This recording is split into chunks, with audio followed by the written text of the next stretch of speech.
Hello everyone. नमस्कार दोस्तों। Welcome to True IAS and PCS. आज के लेक्चर में दोस्तों उपेंद्र सिंह की बुक से हम बात करेंगे a brief history of Indian coinage के बारे में। प्रीवियस लेक्चर में इसी से मिलता जुलता जो टॉपिक है द न्यूमिस्मैटिक, हमने उसको स्टार्ट करा था which is the study of coins. और एक थोड़ा सा हमने उसके अंदर इकोनॉमिक्स का एंगल देखा था जो कि हम मनी एंड बैंकिंग चैप्टर में पढ़ते हैं अपने इकोनॉमी के अंदर, मैक्रो इकोनॉमिक्स के अंदर। उसके बेसिक्स मैंने आपको कुछ बताए थे। तो अब हम प्रॉपर तरीके से बात करेंगे, जैसा कि प्रीवियस लेक्चर में हमने जो पूरा का पूरा करेंसी सिस्टम होता है उसको बाइफर्केट करा था दो मेजर कैटेगरीज के अंदर। एक था मनी।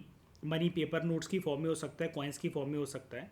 और अगर हम उसी को अच्छे से स्टडी करें, ठीक है, the study of coinage system जिसको हम न्यूमिस्मैटिक्स बोलते हैं, तो हम यहाँ पर प्रॉपर तरीके से न्यूमिस्मैटिक्स की आर्ट और उसकी हिस्ट्री के बारे में बात करने वाले हैं with in the context of India and Indian सब कॉन्टिनेंट। उसकी थोड़ा सा इतिहास हम जानते हैं।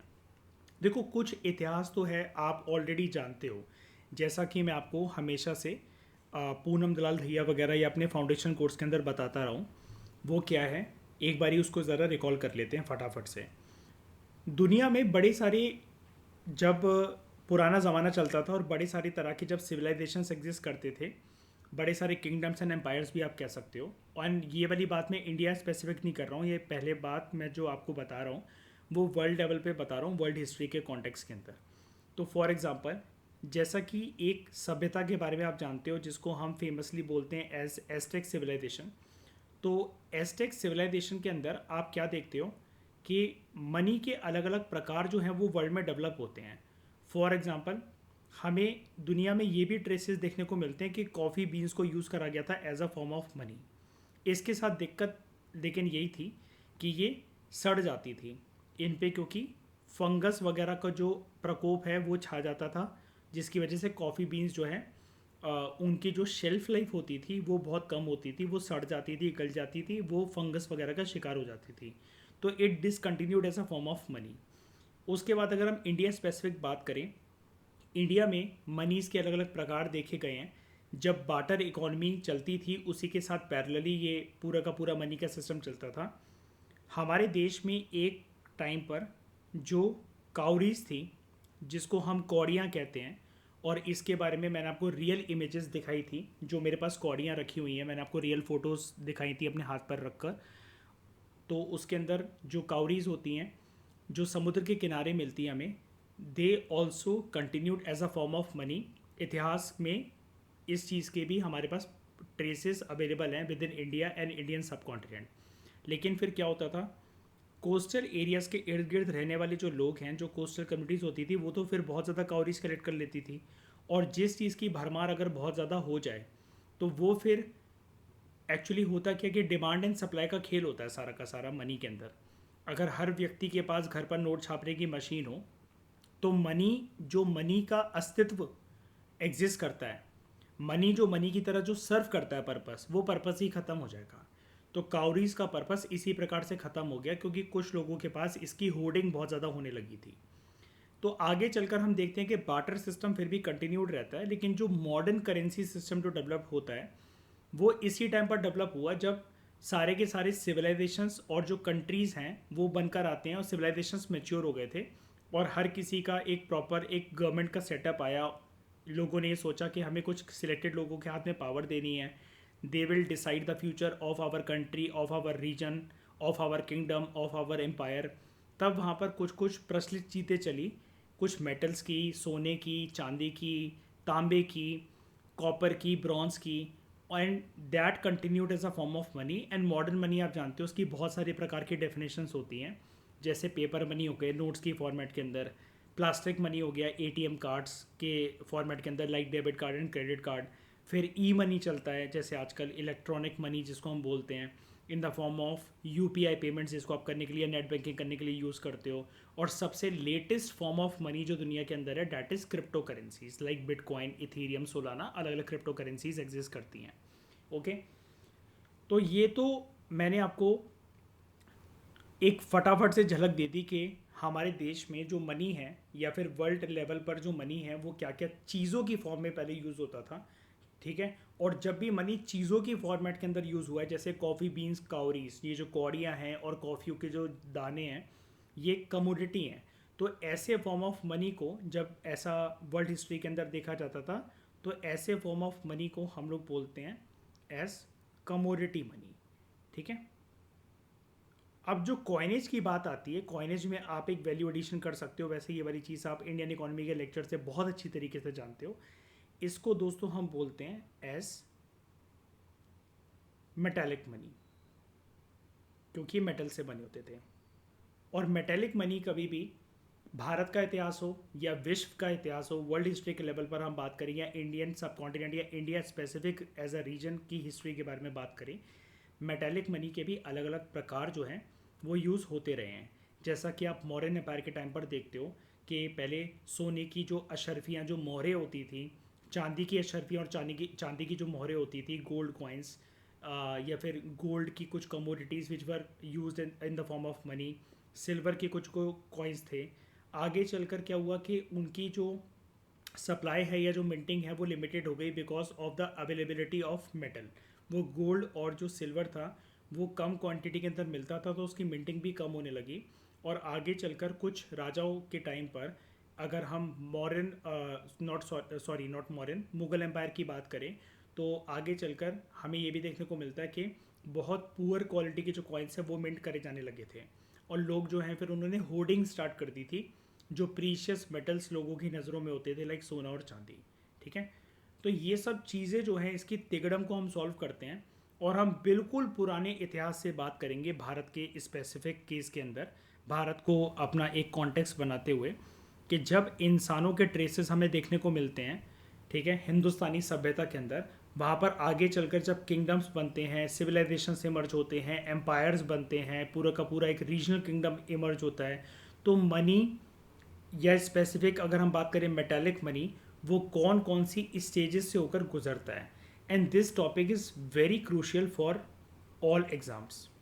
अगर न्यूमिस्मेटिक्स या इंडियन कॉइनेज सिस्टम से अगर कोई क्वेश्चन निकलता है तो ये टॉपिक आपके लिए इंपॉर्टेंट हो सकता है। सबसे पहले यहाँ पर राइटर ने एक बहुत अच्छी चीज़ ये करी हुई है कि उन्होंने कहानी जो है वो बहुत पुराने ज़माने से स्टार्ट करी हुई है। स्टोन एज पीपल, इससे पुरानी तो कोई बात हो ही नहीं सकती। तो यहाँ पर हमें ये बताया जा रहा है जो स्टोन एज पीपल थे, ठीक है, चाहे आप बात करो पेलियोलिथिक एज की, मेसोलिथिक एज की और न्यूलिथिक एज की, ये ना तो करेंसी के बारे में जानते थे किसी भी तरीके की, ना ही कॉइनेज सिस्टम के बारे में जानते थे, ना ही मेटालिक मनी के बारे में जानते थे। ये आपस में चीज़ों का आदान प्रदान जो एक्सचेंज करते थे, या फिर आप उसको छोटे लेवल का व्यापार मान सकते हो जो कि एक रीजन तक ही एग्जिस्ट करता था, उसके लिए ये लोग यूज़ करते थे बार्टर इकोनॉमी को, बार्टर एक्सचेंज को। और बार्टर एक्सचेंज के अंदर क्या होता है, you exchange goods against goods without using anything which serves as money. Money के बारे में लोग वाकिफ़ ही नहीं थे, तो जो चीज़ों का आदान प्रदान है वो चीज़ों के थ्रू ही करते थे। सामने वाले को आपने कुछ सामान दिया, उससे कुछ सामान ले लिया, आपका जो ट्रेड है, जो एक्सचेंज है, वो फुलफिल हो चुका है। बार्टर सिस्टम के अंदर मैंने आपको जस्ट प्रीवियस लेक्चर के अंदर एक चीज़ बताई थी, सबसे बड़ी इसके साथ जो दिक्कत थी वो ये थी आवश्यकताओं का दोहरा सहयोग, जिसको हम इंग्लिश में कहते हैं, मैंने आपको प्रीवियस लेक्चर में भी समझाया था इस टर्म के बारे में, जिसको हम कहते हैं double coincidence of wants. Hindi में इसको हम कहते हैं आवश्यकताओं का दोहरा सहयोग। फॉर एग्जाम्पल, यहाँ पर एक पर्सन है, पर्सन ए, सामने एक पर्सन है, पर्सन बी। अब यहाँ पर इनकी जो वांट्स है, यहाँ पर इनकी जो नीड्स है, अल्टीमेटली हम इसको कह सकते हैं यहाँ पर दोनों पर्सन की जो डिमांड है वो एक कॉमन पॉइंट पर मैच होनी चाहिए, तभी ये ट्रेड और जो एक्सचेंज है ये फुलफिल होगा, अदरवाइज ये अधूरा रह जाएगा। फॉर एग्जाम्पल, ए को चाहिए हैं पोटैटो, या ए के पास हैं पोटैटो, आप ऐसा मान लो, और बी के पास हैं शूज़। ठीक है। अब ए को बी से शूज़ चाहिए हैं, ठीक है, तो ए को एक ऐसा क्लाइंट मिल गया है इकॉनमी के अंदर जिसके पास जूते हैं, और ए को जो जूते चाहिए उसकी रिक्वायरमेंट को, उसकी डिमांड को बी फुलफिल कर सकता है। लेकिन बी जो है उसको ए से पटैटो नहीं चाहिए, उसको हो सकता है कि ए से जो है वो कोई कपड़ा चाहिए हो, क्लोथ चाहिए हो, लेकिन ए के पास कपड़ा नहीं है, ए के पास तो पटैटो है। उस केस में क्या होता है, यहाँ पर दोनों पार्टीज अपना इतना टाइम वेस्ट कर सकती हैं, स्पेशली ए को तो बहुत ज़्यादा नुकसान हो सकता है, क्योंकि ये बाज़ार में इकॉनमी के अंदर आलू अगर लेकर घूमेगा तो बेचारा कब तक घूम पाएगा। आलू एक टाइम के बाद सड़ जाएंगे और इनकी जो इंट्रिंसिक वैल्यू है वो कम हो जाएगी। जो इंट्रिंसिक वैल्यू है आलू की वो कम हो जाएगी, क्योंकि सड़ जाएंगे, ठीक है, गल जाएंगे, बदबू आने लगेगी, इनमें से कीड़े मकोड़े खा सकते हैं, फिर उसको वैसे भी कोई नहीं खरीदेगा। ये एक बहुत बड़ी दिक्कत थी बार्टर इकोनॉमी के अंदर, जिसको हम कहते हैं डबल कॉन्सिडर्स ऑफ वॉन्ट्स। आप इसके अंदर एक बहुत अच्छा एग्जांपल ये भी ले सकते हो, जैसा कि जो मैंने प्रीवियस लेक्चर में डिस्कस करा था, एक बारी मैं आपको वो फिर से बताना चाहूँगा। एक कोई पर्सन है जो कि है टी सेलर, ठीक है, वो पर्सन चाय बेचता है। अब ये पर्सन जो है वो चाय बेच रहा है और सामने एक पर्सन इसके आता है जो कि है घोड़े का व्यापारी, वो हॉर्स ट्रेडर है। ये पर्सन जो है वो हॉर्स ट्रेडर है, या फिर आप इसको और वेल्दी पर्सन मान लो, ये पर्सन एक डायमंड मर्चेंट है। ये पर्सन एक डायमंड मर्चेंट है। अब इसको अगर इस पर्सन से चाय पीनी है इसकी दुकान पर जाकर, तो अब यहाँ पर इनके बीच में सौदा होगा तो वो कैसा होगा? क्या जो पर्सन बी है, ये पर्सन ए है जो कि चाय की दुकान लगा रहा है, पर्सन बी जो है वो हॉर्स ट्रेडर है या फिर डायमंड मर्चेंट है, तो क्या ये अपना पूरा घोड़ा दे देगा एक कप चाय पीने के लिए? अगर पूरा घोड़ा दे दिया तो ए इसको कितने दिन तक चाय पिलाएगा? क्या 10 कप पिलाएगा या 100 कप पिलाएगा या 1000 कप पिलाएगा?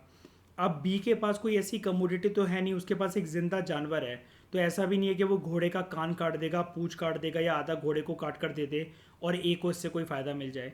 सिमिलरली डायमंड मर्चेंट जो है, तो क्या वो पूरा का पूरा अपने एक पूरा का पूरा अपना एक हीरा दे देगा, या फिर हीरे का चूरा बनाकर देगा, या उसको कितने टुकड़ों के अंदर काटेगा और कितना पीस उसको देगा, और एक पीस में वो कितने कप चाय पी सकता है और कितने दिन तक पी सकता है?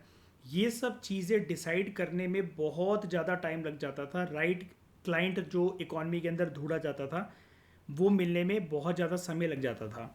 सबसे बड़ी दिक्कत जो बार्टर इकॉनमी के अंदर जो छुपी हुई है वो यही है, डबल कोइंसिडेंस ऑफ वांट्स। इसका मेल खाना, इसका एक कॉमन पॉइंट पर मीट होना बहुत ज़रूरी था।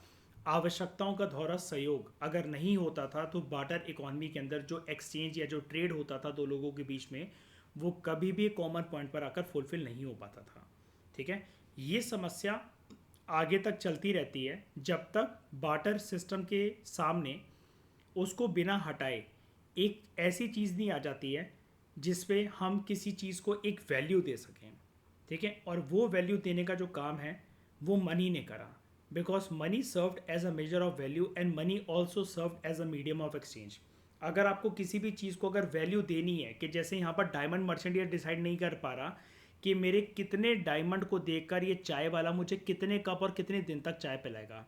एक घोड़े का व्यापारी ये डिसाइड नहीं कर पा रहा कि मेरा जो घोड़ा है वो इतनी उम्र का हो गया है, इतने टाइम तक चलेगा, तो मैं चाय वाले से किस तरह की डीलिंग करूँ, वो मुझे कितने कप और कितने दिन तक चाय पिलाएगा।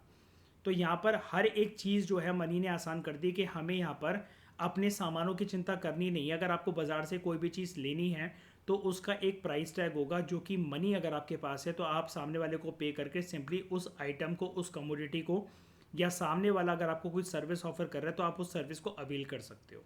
ठीक है, तो बार्टर जब सिस्टम चल रहा था उसी के साथ पैरेलली मनी जो है वो इन्वेंट होकर आता है दुनिया की अलग अलग इकोनॉमीज़ के अंदर, दुनिया के अलग अलग सिविलाइजेशंस, किंगडम्स और एम्पायर्स के अंदर।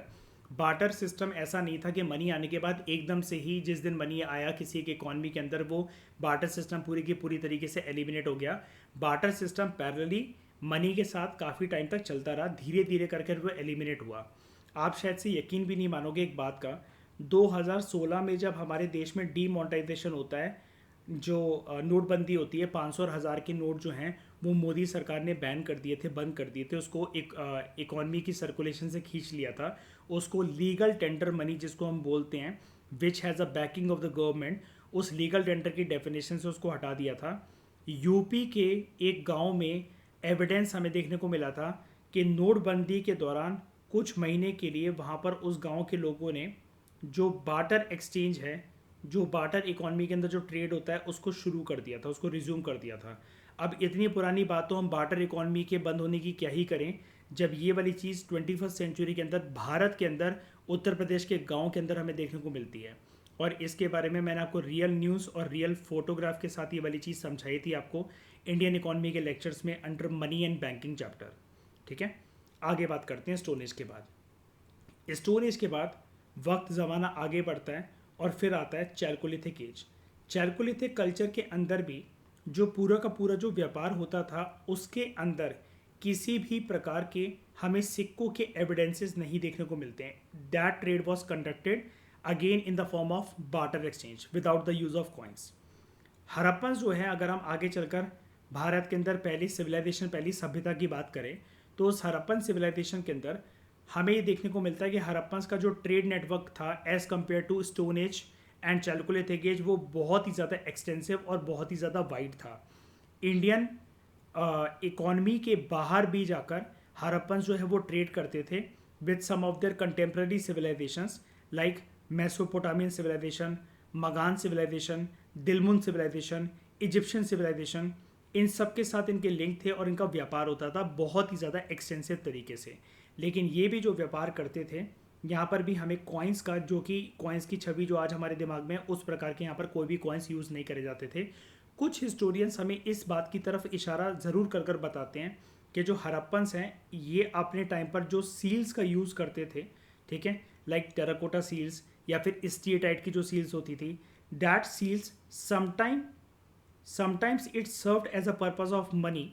और सील्स अलग अलग शेप की हो सकती थी। फॉर एग्जांपल स्क्वायर शेप की सील्स हैं, रेक्टेंगुलर हैं, ट्रायंगुलर हैं, सर्कुलर हैं। ठीक है, तो अलग अलग तरह की जो सील्स हमें हड़प्पा के अंदर देखने को मिलती हैं।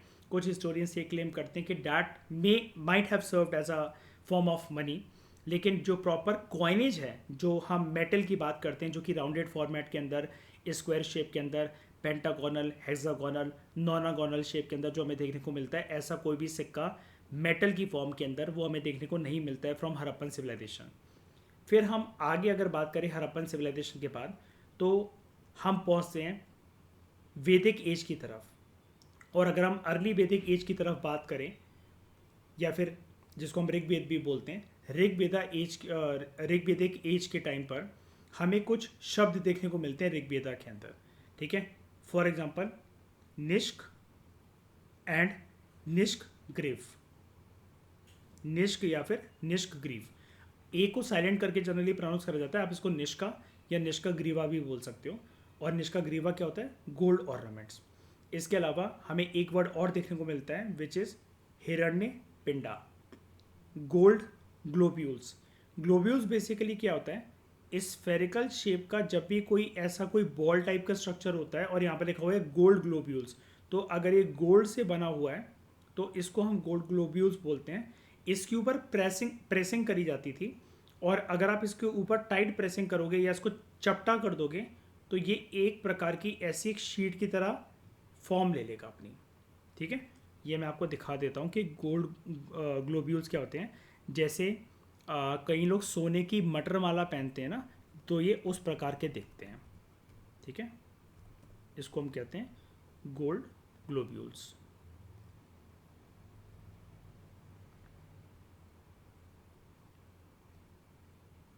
Just a minute. इस प्रकार के ये जो गोले गोले होते हैं,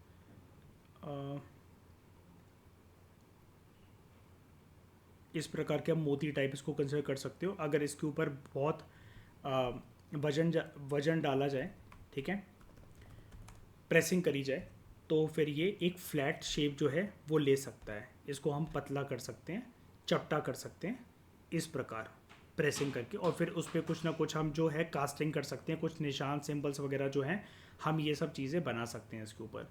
इसको बोला जाता है गोल्ड ग्लोब्यूल्स। तो हमें ऋग्वेद के अंदर कुछ वर्ड्स देखने को मिलते हैं दोस्तों, और वो वर्ड्स हैं लाइक निष्क, निष्क ग्रीव। ठीक है, निष्क मतलब एक तरीके से सोना, निष्क ग्रीव गोल्ड ऑर्नामेंट्स, और हिरण्य पिंड गोल्ड ग्लोब्यूल्स। लेकिन इनको हम कॉइन्स नहीं मान सकते हैं। हिस्टोरियंस कहते हैं कि कॉइन्स के लिए वर्ड्स यूज़ नहीं करे जा रहे हैं, ये जो निष्क, निष्क ग्रीव या हिरण्य पिंड। बाकी आगे चलकर जब बात हम लोग करते हैं लेटर वैदिक टेक्स्ट की, तो लेटर वैदिक टेक्स्ट के अंदर भी हमें कुछ टर्म्स देखने को मिलते हैं। फॉर एग्जांपल लेटर वैदिक टेक्स्ट के अंदर भी ये टर्म यूज़ करा गया, निष्क, सुवर्ण, शतमन और पाद। निष्क, सुवर्ण, शतमन और पाद। तो ये जो 4 वर्ड्स हमें देखने को मिलते हैं लेटर वैदिक टेक्स्ट के अंदर, ये हो सकता है, ठीक है, यहाँ पर एक पॉसिबिलिटी को दर्शाया जा रहा है हिस्टोरियंस के द्वारा कि दीज में हैव बीन मेटल पीसेस, जिनका हो सकता है कि एक प्रॉपर तरीके से वेट हो, डेफिनेट वेट सिस्टम हो इनका, लेकिन ये प्रॉपर तरीके से जो हमारे दिमाग में कॉइन्स की, सिक्कों की जो छवि होती है, ये उस प्रकार से यूज़ नहीं करे जाते थे। तो अभी हम देख रहे हैं कि कॉइन्स जो हैं वो आना स्टोन एज में तो आए नहीं, चैल्कोलिथिक एज में भी नहीं आए, ऋग्वेदिक एज के अंदर भी हमें कोई ट्रेसेस देखने को नहीं मिलते हैं, और लेटर वैदिक एज के अंदर भी हमें कोई ट्रेसेस प्रॉपर तरीके से कॉइनेज के एंड कॉइन सिस्टम के देखने को नहीं मिलते हैं, ठीक है।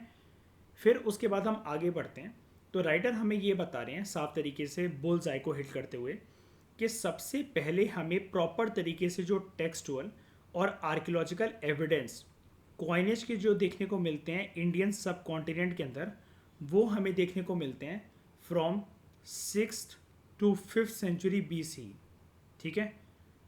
जब स्टेट्स इमर्ज हो रही थी, अर्बनाइजेशन का फेज चल रहा था, और जो व्यापार है वो और ज़्यादा फैलता चला जा रहा था उस ज़माने के किंगडम्स और एम्पायर्स के द्वारा, ठीक है। अब जो बुद्धिस्ट टेक्स्ट हैं और स्पेशली जो अष्टध्यायी की जो किताब है, कुछ Buddhist text, number of Buddhist text के अंदर और अष्टध्यायी की किताब के अंदर हमें कुछ वर्ड्स देखने को मिलते हैं, लाइक कहा पाना, या जिसको हम कर्ष पाना भी कह सकते हैं, निक्का, या जिसको हम निष्क भी कह सकते हैं, शतमान, पाद, बिम शतिका, त्रिन शतिका, सुवर्णा या सुवर्ण, ठीक है। तो ये सारे वर्ड्स हमें देखने को मिलते हैं इन Buddhist, various Buddhist text and Ashtadhyayi book. तो बेसिक यूनिट जो इंडियन कॉइन की वेट सिस्टम के कंटेक्स्ट के अंदर जो यूज़ करा जाता था कि अगर हमें हर एक कॉइन की अगर वेटिंग करनी है आगे चलकर, तो उसके लिए जो मेजर यूज़ करा जाता था it was red and black seed, ठीक है, red and black seed of gunja berry. और ये जो सीड्स हैं इनको हम कहते थे एज रत्ती सीड्स। तो यानी कि अगर हमें किसी कॉइन का वजन देना है तो वो इन सीड्स को एक बेस बनाकर इसी के बैकग्राउंड के तहत उनका वजन डिसाइड करा जाता था पहले, जब वेट्स एंड मेजर्स प्रॉपर तरीके से, जैसे जो तराजू आप आजकल के ज़माने में देखते हो ना, जिसपे एक तरफ आप वजन रख देते हो 5 किलो का, जो सोने का, सॉरी सोना कह रहा हूँ मैं, एक लोहे का जो एक मेजर होता है, एक वेट होता है 5 किलो का, 10 किलो का, 50 किलो का, 20 किलो का, फिर आप सब्जी वगैरह या कोई भी चीज़ उस पर नापतोल करते हो, एक तराजू जो होती है। तो पहले जब वो वेट्स एंड मेजर्स का सिस्टम लोहे वाला नहीं चलता था, तो गुंजा बेरी के जो सीड्स हैं, जिसका साइंटिफिक नेम होता है एब्रस प्रिकेटोरियस, ठीक है, उन सीड्स को आप रत्तिका भी कह सकते हो, रत्ती भी कह सकते हो, या रत्ती सीड्स भी कह सकते हो, ठीक है। तो अगर मैं इसकी प्रॉपर तरीके से अगर आपको और पिक्चर्स दिखाऊं, तो ये जो सीड्स हैं, एक बेरी होती है हमारे देश में गुंजा बेरी, ठीक है, जिसको साइंटिफिकली हम लोग बोलते हैं एज एब्रस प्रिकेटोरियस, उसके ये सीड्स होते हैं। तो पहले आप इसका प्लांट देख लो ज़रा। इसका प्लांट कुछ इस प्रकार से दिखता है, जैसे इसकी जो पत्तियां हैं, वो जो पेड़ होता है ना, टच मी नॉट, छुई मुई जिसको हिंदी में कहते हैं, जैसे आप उसको टच करते हो उसकी जो पत्तियां होती हैं वो क्लोज हो जाती हैं, उसी प्रकार से मिलती जुलती इसकी पत्तियों का जो शेप होता है वैसा होता है। और यहाँ पर एक फूल खिलता है, उसके अंदर ये सीड्स होते हैं, ठीक है, इन्हीं को हम रत्ती सीड्स कहते हैं। यहाँ पर आप प्रॉपर तरीके से इसकी इमेजेस देख सकते हो, जैसे लेडी बर्ड कीड़ा होता है, ये उसी प्रकार से आपको देखने को मिल रहे हैं, ओके। दक्षिण भारत के अंदर दोस्तों अगर हम बात करें तो साउथ इंडिया के अंदर स्टैंडर्ड वेट ऑफ कॉइन्स जो है वो थियोरेटिकली कैलकुलेट करा जाता था on the basis of 2 kinds of beans. Northern India के अंदर हमने क्या देखा, किसको बेस बनाया जा रहा है, रेड और ब्लैक सीड को, गुंजा बेरी के प्लांट की जो सीड्स हैं रत्ती सीड्स। दक्षिण भारत के अंदर 2 बीन्स को बेस बनाया जाता था वेट को कैलकुलेट करने के लिए थियोरेटिकली। एक था मंजती, ठीक है, साइंटिफिक नेम उसका है ओडी नथेरा पेवोनिना। दूसरा जो बीन था उसका नाम था कलंजू। साइंटिफिक नेम जो उसका था वो था केसाल्पिनिया बोंडक। तो ये आप यहाँ पर देख सकते हो। मैं आपको दोनों ये जो है मनजादी दिखा देता हूँ एक बार। तो सबसे पहले ये इसका साइंटिफिक नेम है, ठीक है, ओडिनाथेरा पेवोनिना, ठीक है। तो ये दिखता है कुछ इस प्रकार का। यहाँ पर आप देखो प्रॉपर तरीके से रेड सीड है। ये दक्षिण भारत के अंदर यूज़ करा जाता था। और जो रेड एंड ब्लैक हमने देखा वो नॉर्दर्न इंडिया की पहचान थी, वो रत्ती सीड्स थे। ये प्रॉपर तरीके से रेड मोतियों की तरह आपको देखने को मिल रहे हैं, ठीक है। इसका जो लोकल नाम यूज़ होता था दैट वॉज मंजदी। और दूसरा था कलंजू। साइंटिफिक नेम उसका क्या था? कैसलपीनिया बोंडक। तो ये जो है कैसलपीनिया बोंडक जो आपको देखने को मिलता है वो कुछ इस प्रकार से देखने को मिलता है। ये ऐसा पेड़ होता है ये, ठीक है। इसमें छोटे छोटे ऐसे ये बीज टाइप जो हैं, दाने टाइप आते हैं जो कि पकते हैं, कच्चे होते हैं। और इसके अंदर से जो सीड्स निकलते हैं वो कुछ अंडे की तरह, छोटे छोटे अंडे की तरह सफ़ेद सीड्स आपको देखने को मिलते हैं, ये वाले, ठीक है। तो यहाँ पर ये हैं इनके सीड्स। तो इधर आपने ये देखा रत्ती सीड्स हैं रेड और ब्लैक कलर के। मंजदी जो हैं वो पूरे रेड हैं विद नो ब्लैक कलर। कलंजू जो हैं वो वाइट कलर के सीड्स हैं, अंडे जैसे दिखने वाले, ठीक है, कि जैसे वो किसी शेल वेल में बंद हो, किसी जानवर के अंडे हो। ओके,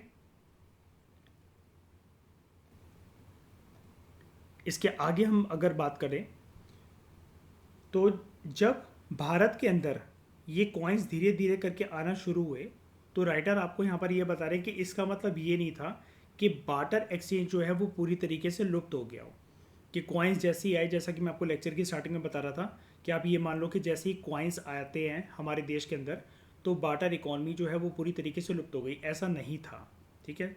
यहाँ पे लिखा हुआ है did not mean the disappearance of barter system, या फिर दूसरा कोई और मीडियम यूज़ होने लगा हो फॉर डिनोटिंग द वैल्यू या फिर for carrying on transactions and exchanges, ऐसा नहीं था। कॉइनेज और बार्टर सिस्टम आपस में को एग्जिस्ट करते रहे हैं काफ़ी लंबे समय के लिए भारत के अंदर, ठीक है। तो ये हमने एक पर्टिकुलर टाइम पीरियड के अंदर यहाँ पर बात करी इस लेक्चर के अंदर। Stone age, chalcolithic age, Harappan civilization, Rigvedic age, later Vedic age, ठीक है। और उसके बाद 5th and 6th century BC के अंदर जब अर्गनाइजेशन का जो फेस होता है, ठीक है, आप इसको बुद्धिज्म जैनिज्म का पीरियड भी बोल सकते हो, as the first organization phase of India. यहाँ पर हमें कुछ कुछ टर्म्स ज़रूर देखने को मिलती हैं इन Buddhist text, various Buddhist text and Ashtadhyayi की बुक। और इंडियन कॉइनेज का जो आगमन होता है वो धीरे धीरे होना यहाँ पर शुरू होता है। और जो भी कॉइन्स यहाँ पर बनाए जा रहे थे, जो भी अलग अलग किंगडम्स और एम्पायर्स के द्वारा जो इशू करे जा रहे थे, एम्पायर तो यहाँ पर एक तरीके से नहीं था, लेकिन छोटे छोटे जो किंगडम्स एग्जिस्ट करते थे वहाँ पर उनके अंदर आपको ये देखने को मिला, ये जानने को मिला इस लेक्चर के अंदर कि जो कॉइन्स इशू करे जाते थे उनका जो वेट होता था वो हमेशा किसी एक सीड को एज अ बैकड्रॉप रखकर, ठीक है, तराजू के तौर पर, कि अगर हमें उसका वजन देना तो सीड्स के वेट के बेसिस पर सिक्कों का जो वेट है वो डिसाइड होता था। नॉर्दर्न इंडिया के अंदर इट वॉज रत्ती सीड, दक्षिण भारत के अंदर it was manjadi seed and kalanju seed, या मंजदी एंड कलंजू बीन्स भी आप इनको कह सकते हो। और लास्ट में हमें यह बताया गया कि जब कॉइनेज सिस्टम या कॉइन्स का जब आगमन होता है भारत के अंदर तो उसके साथ बार्टर इकोनॉमी का जो सिस्टम है वो ऐसा नहीं कि कंप्लीट तरीके से लुप्त हो गया, काफ़ी ज़्यादा लंबे समय तक, ठीक है, मौर्यन एम्पायर के टाइम तक और उसके आगे भी आपको कॉइन्स के साथ साथ बार्टर एक्सचेंज या बार्टर सिस्टम देखने को मिलता है। प्राचीन भारत के इतिहास में आपको ये चीज़ें दोनों पैरेलली देखने को मिलती हैं, coinage system as well as barter economy. तो इस डिस्कशन में दोस्तों फिलहाल इतना ही। Thank you very much for discussion.